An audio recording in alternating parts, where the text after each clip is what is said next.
During my farewell party, my cousin stood up and announced he landed a lead role in a movie. Then they turned it into his celebration while I wiped soda off the floor. I didn't say a word, but the next morning, my mom found something near the coffee pot and just froze. "So I guess this is my moment too," my cousin Nate said, raising his glass with the kind of smirk you only wear when you know you've stolen the spotlight. I just landed the lead role in a movie. And just like that, my farewell party became his victory parade. There was a stunned silence at first, like everyone was still trying to figure out if he was serious. Then my aunt clapped, and someone started cheering. My uncle stood up and wrapped him in a hug. My mom beamed, because of course she did. Nate was her sister's golden boy, and somehow, his success always outshone my efforts, no matter the occasion.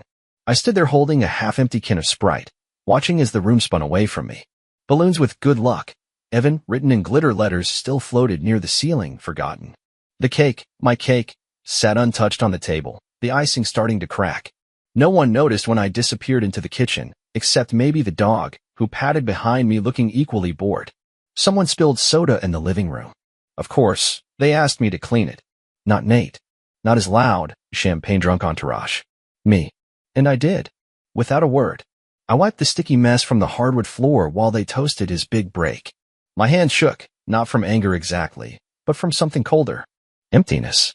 Familiar. Heavy. The house was filled with laughter. Not for me. Not even about me. That night, I didn't say anything.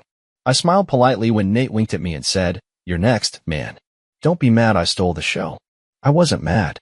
I was done. But the next morning, something happened. My mom was the first one up. She wandered into the kitchen still in her robe, mumbling something about needing coffee. I was already packed. I had an early flight, and I didn't want another chance for anyone to forget I was leaving. And then she saw it. Right there next to the coffee pot, on the edge of the counter. Her hand froze mid-air, just above the cabinet. Her eyes locked on it like it wasn't real. She didn't touch it. Just stared. "Evan," she whispered, her voice brittle. "What is this?" I didn't answer. I just zipped my suitcase, stood up straight, and walked past her. She didn't follow. She just stood there staring at the thing I left behind. It wasn't always like this. There was a time, years ago, when I thought being the reliable one meant something. That if I just kept showing up, kept helping, kept doing what no one else wanted to do, eventually, they'd see me. Not as the backup plan. Not as the one they call when the other cousins are too busy. Just me. Evan. But I should have known better. I was 12 the first time my mother skipped my piano recital to drive Nate to a casting audition. He didn't even get the role. But I still remember waiting by the curtains, peeking through them, hoping she'd walk in. She never did. Nate got his first commercial gig at 16. A local burger chain. I remember my mom crying when she saw him on TV like he just won an Oscar. When I got into Columbia, she texted back, "That's nice. Let us know if you need help moving." I didn't. I moved myself. I always did. Over the years, I swallowed it. All of it. The quiet exclusions. The times they forgot to tell me about family gatherings. The birthday cards that arrived 2 weeks late, if they arrived at all. But I kept showing up. I thought being useful would earn me love. Spoiler, it didn't. When I landed a job offer in Berlin, my dream job, and announced I was leaving, it was supposed to be my moment. My parents insisted we host a small party at our place. To send you off right, my mom said. It felt weird. Too sudden.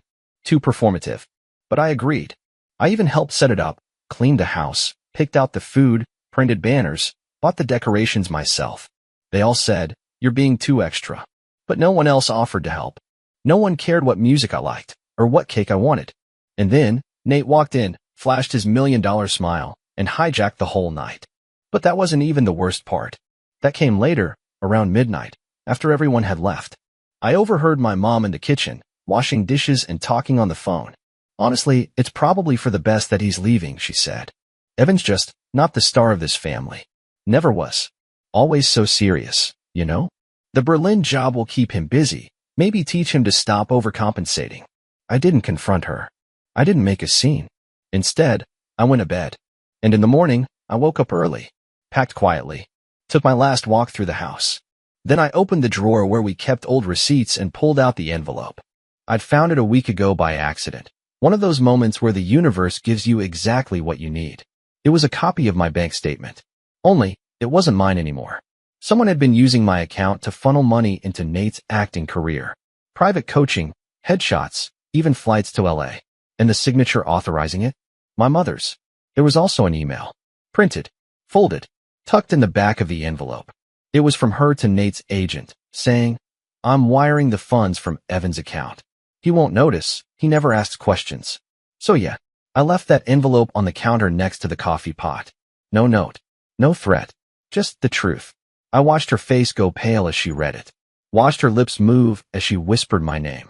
Watched the horror dawn on her when she realized I knew, and that I'd known for days. I didn't say a word. I just opened the front door, dragging my suitcase behind me. But I'll never forget her voice trembling as I stepped outside. "Evan, wait." I didn't. Because for the first time in my life, I wasn't playing the quiet one. I wasn't being useful. I was being done. When I landed in Berlin, it was still dark outside. Cold wind licked the windows of the cab, and the driver hummed along to a sad indie song I didn't recognize. I should have been excited, starting a new life in a city I loved, a job that made all the sleepless years worth it. But I couldn't stop thinking about her face when she saw the envelope. And the text that came 5 hours later. "Mom, we need to talk. This is not what you think." Then another. "Mom, please come home. Let's figure this out. We love you." Then Nate. "Nate, do what was that? You're really gonna throw a tantrum over a couple $1,000s? Grow up." A couple thousand. They'd stolen over $14,000 from me. Quietly. Over the course of 2 years. And they knew I'd never question it. Because that's who I was to them. Quiet, predictable, generous, Evan. The safety net. The invisible scaffold holding the family stage together so the stars, like Nate, could shine brighter. Not anymore. I ignored every message. I didn't answer their calls. I focused on my job, on building a new life. For the first time, I was in a place where no one knew me as the extra cousin. Here, I was just Evan. And I loved it. But the peace didn't last. 3 weeks later, I got a call at work from a blocked number. I don't know why I answered. Maybe I was just tired of running. "Evan." It was my dad. I hadn't heard his voice in months. He sounded tired, like he was reading off a script someone else had written. "We're flying out tomorrow," he said flatly. "Your mother and Nate need to talk to you. This has gone too far." I laughed, bitter and hollow. "Gone too far? You mean me leaving after you stole from me? After Nate turned my farewell party into a press tour for himself? After you all stood around while I cleaned soda off the floor like a servant?" He sighed. "It was a misunderstanding." "No," I said sharply. "It was betrayal. Call it what it is." The next day, I got an email from my building's receptionist. "Hello, Evan. Your family arrived and left multiple messages for you. They asked to be let up, but we declined as per your standing request. They said they'll return tomorrow at 10 a.m. If you'd like us to intervene again, please advise." I didn't reply, but the next morning, I waited by the door.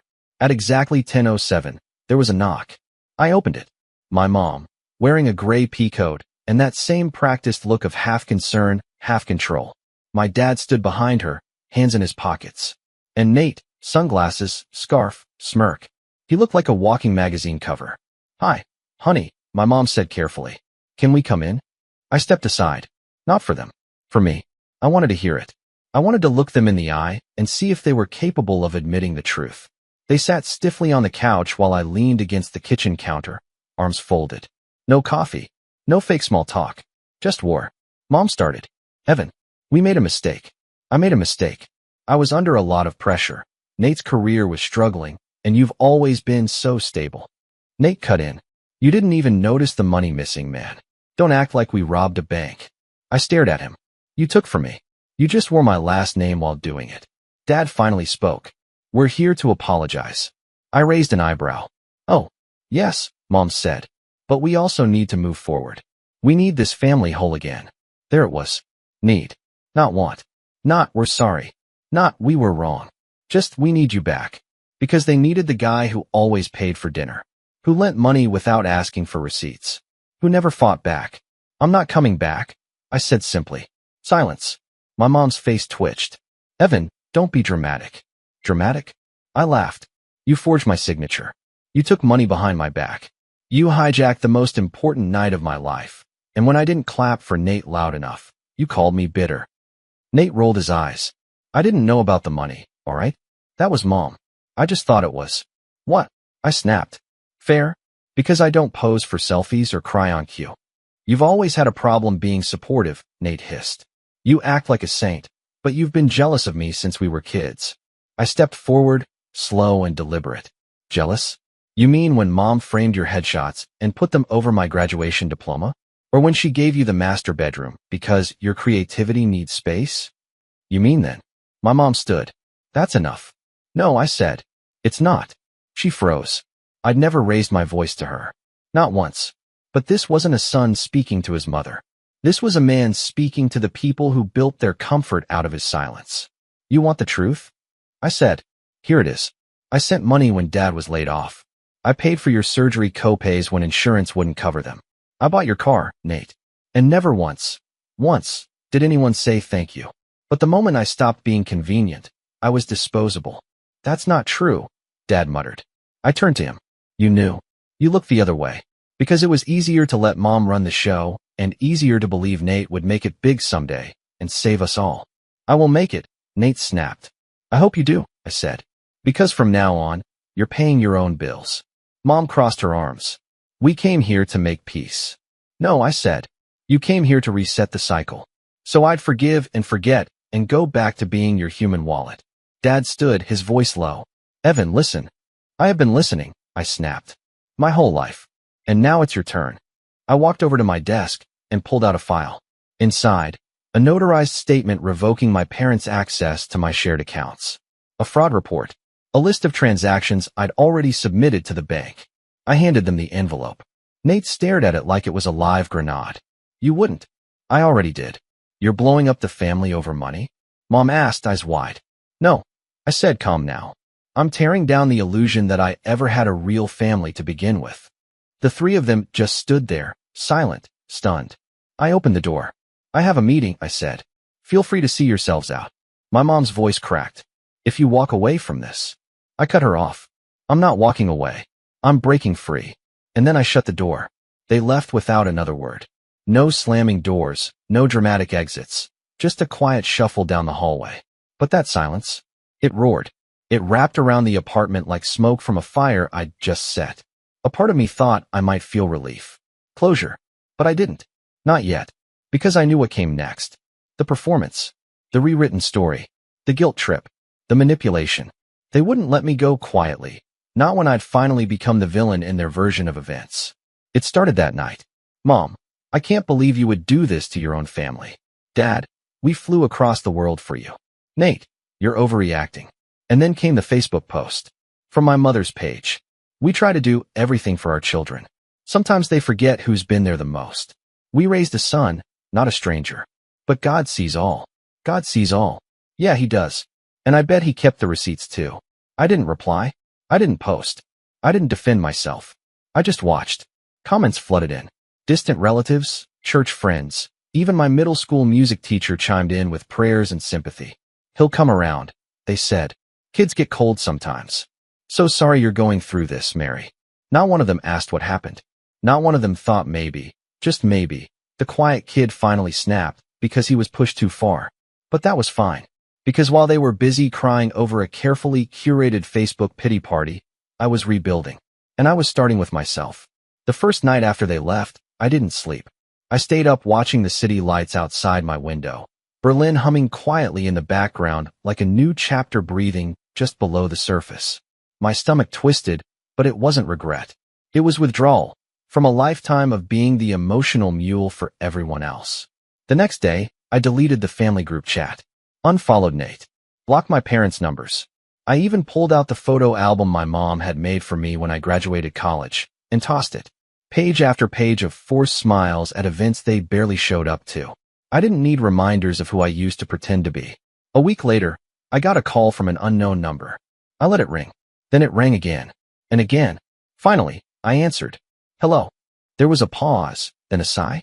Evan, it's Aunt Melissa. I blinked. I hadn't spoken to her in almost 5 years.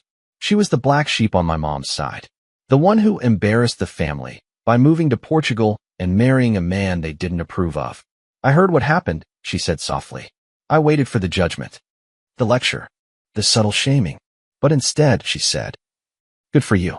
I froze. What? I saw the post. Your mom's always been good at playing saint. But you? You've always been the strongest one. You just didn't know it. I sank into my chair. I didn't think anyone saw it. We saw it, she said. Some of us always did. We were just too scared to say anything. That was the first time I cried. Not because I was sad. Because someone, somewhere, finally got it. The fallout grew louder before it got quieter. Nate posted a tell-all podcast episode about toxic siblings. He didn't name me, but he didn't have to. Everyone knew. Then a tabloid picked it up. Up-and-coming actor Nathaniel Green opens up about betrayal, family, and how Hollywood healed his pain. I laughed so hard I nearly dropped my coffee. Hollywood healed his pain? I paid for his first 3 acting coaches. I covered his rent in LA for a year while he found himself. But sure, he was the victim. I got messages from random strangers. Some defending him. Some calling him spoiled.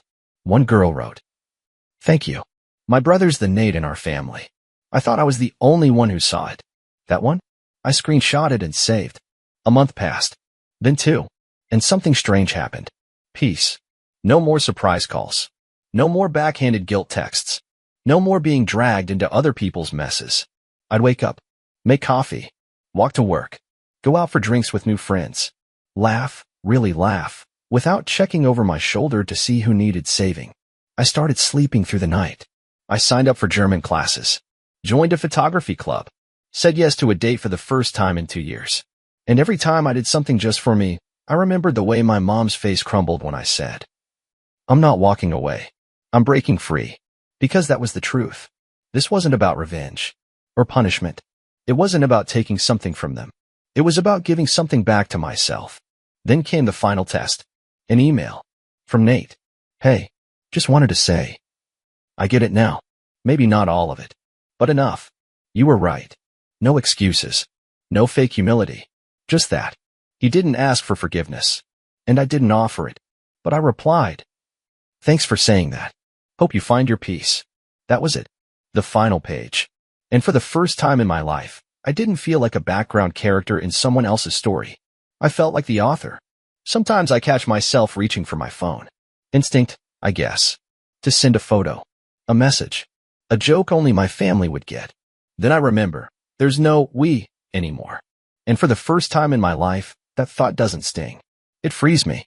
Because I finally realized something no one in my family ever wanted me to know. I'm not broken. I'm just untrained in betraying myself. They taught me to shrink, to nod, to carry burdens that weren't mine and call it loyalty, to bleed quietly in exchange for crumbs of validation. But those days are over. They don't get to narrate my story anymore. I do. I thought the hardest part would be cutting ties, but it wasn't. The hardest part was releasing the hope that someday they'd change, that someday I'd matter. I don't hope for that anymore.